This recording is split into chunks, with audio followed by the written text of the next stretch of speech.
Era uma vez uma madrasta. Qual a imagem que vem à sua cabeça?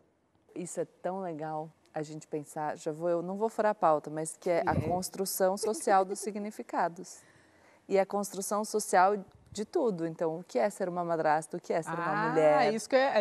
Então, vamos ver. Essa pauta eu amo, Gabi. Vamos, construção. Não, mas essa dá pra gente pegar ela aqui também. Construção social. É maravilhoso. A gente sabe que na vida real o que mais se vê é o corre de madrasta legal para cuidar de enteados e de enteadas. Tanto é que a Mariana Camardelli, escritora e idealizadora do movimento Somos Madrastas, cansou desse peso, dessa imagem que a gente remeteu mesmo de histórias, os contos de fada, e promoveu um movimento reivindicando ao Google que tirasse dos resultados das buscas as definições negativas da expressão, que, aliás, por isso que eu falei que dava para a gente pegar essa conversa, não encontra a mesma equivalência em padrasto. A professora Roberta Palermo, autora de livros sobre o tema, também participa dessa luta. Eu vou te falar, bem sucedida, porque funcionou o babado. Agora mesmo, quando retornam os significados negativos, o mecanismo oferece um alerta. Então, você já parou para pensar como palavras influenciam a nossa percepção sobre as coisas? E é para a gente ver como a gente se relaciona a partir dos significados socialmente atribuídos a uma palavra, que muitas vezes não é o significado original da palavra. E se a gente se organiza em torno desses significados, isso significa que nós podemos alterar a forma como a gente se relaciona. Que é, na verdade, a grande batalha dessa. Eu conheço a professora Roberta. Ela tem essa batalha, que eu conheço ela há 15 anos, nessa campanha de mudar essa palavra. Porque pior do que o madrasta, é o boadrasta. Não existe, porque eu acho que isso é um reforço. Lógico. De que, exatamente. Não é sobre a palavra em si, né? Tem um filme do Yorgos, do diretor que eu adoro, o grego, que chama Dente Canino. Ele educa a família dele, os filhos dele. Ele não, o diretor não, o personagem. Educa os filhos trocando as palavras. Então ele olha o copo e fala, isso aqui é flor. Isso aqui é não sei o quê. Ele pega um gravador e fala, isso aqui é telefone.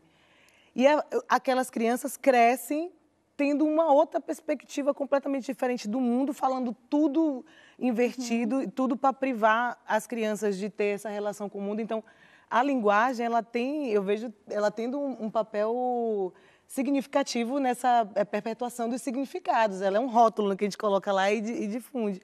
Mas não é responsável por criar a simbologia, né?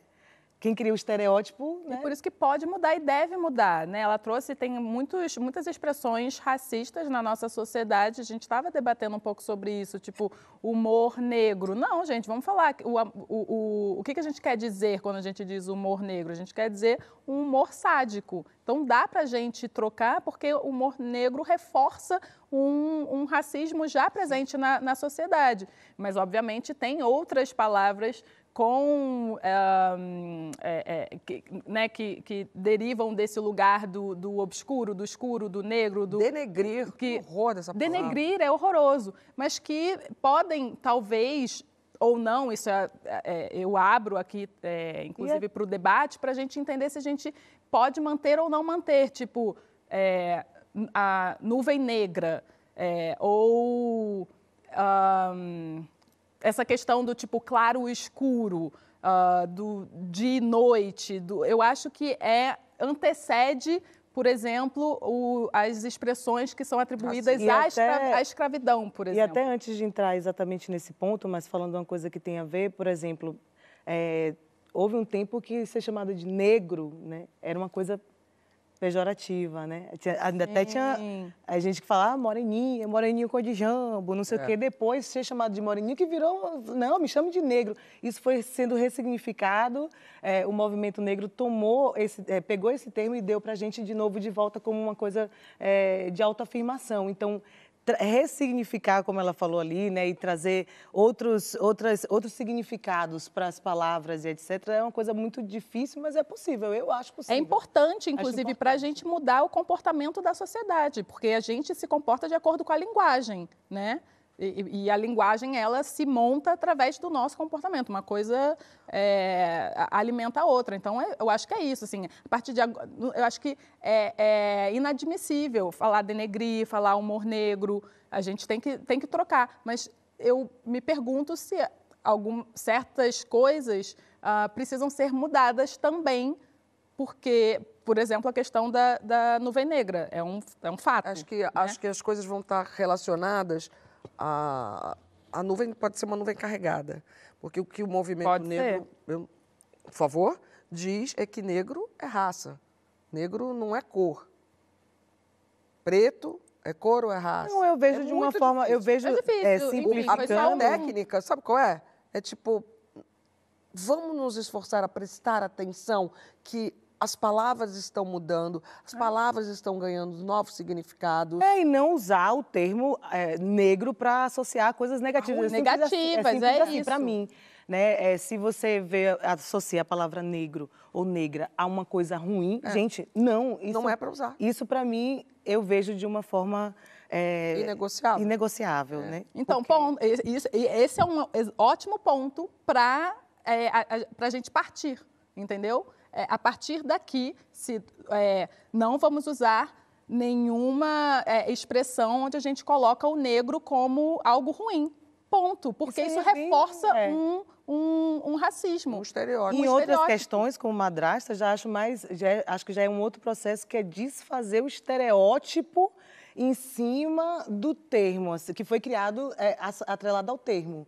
Né? Acho que desfazer o estereótipo da madrasta, né? Desfazer o estereótipo que foi criado e é associado ao termo, aí eu já acho que tem que ter todo um trabalho esse trabalho que as meninas fazem, de ressignificar a persona, né? Por que chamaram madrasta de ruim? Porque queriam estimular a desavença, né? A competição entre as mulheres, a mãe do filho, da mulher que se separou. Então, as mulheres têm que estar brigando. Então, vamos falar que a madrasta é a megera.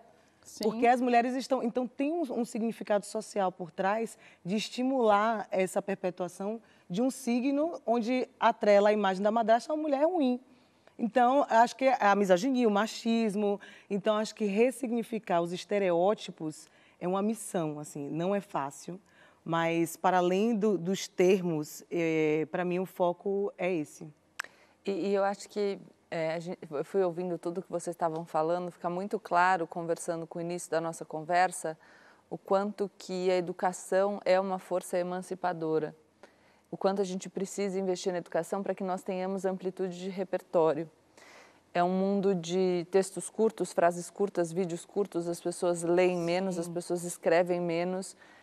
E muitas vezes as pessoas perguntam sobre um antídoto para esse mundo da velocidade e da ansiedade perpétuas, e eu acho que essa parada para reflexão, a leitura, a ampliação de repertório, nos dá palavras, inclusive, para a gente conseguir descrever o mundo que a gente quer. Se a gente não tem símbolos para poder comunicar, e aí a sua estratégia de comunicação, ela tem tom, mas ela precisa de um repertório também, para você conseguir construir uma mensagem.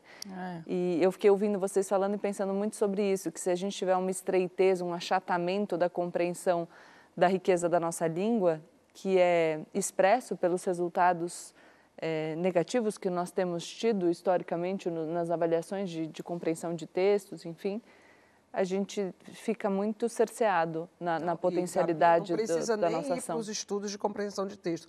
Qualquer pessoa que minimamente veja só o que acontece nas redes sociais é uma falta de entendimento básico.